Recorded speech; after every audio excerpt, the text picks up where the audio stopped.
আমরা বলি সবার উপর মানব সত্য, সবার উপর মানব সত্য তাহার উপরে নাই।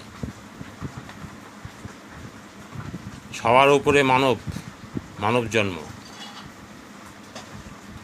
কত কোটি জন্ম পালন করে আপনি মানব জন্ম পেয়েছেন। সেই মানব জন্ম পূর্ণ করার জন্য আপনাকে কিছু ভালো ভালো কাজ করতে হবে। সেই ভালো ভালো কাজের মধ্যে আপনাকে কিছু লোকের কর্মসংস্থান করার কাজ করতে হবে। কর্মসংস্থান খুঁজে দিতে হবে, করে দিতে হবে, বুঝিয়ে বাজিয়ে ট্রেনিং দিয়ে আপনাকে দাঁড় করাতে হবে। তবে আপনি বড় লিডার, তবে আপনি নেতা, তবে আপনি গুরু। এই কাজটাকে আপনাকে করতে হবে। সেই কাজটা প্রথমে শিখে নিয়ে তবে করতে হবে, তাহলে আপনার সাকসেস।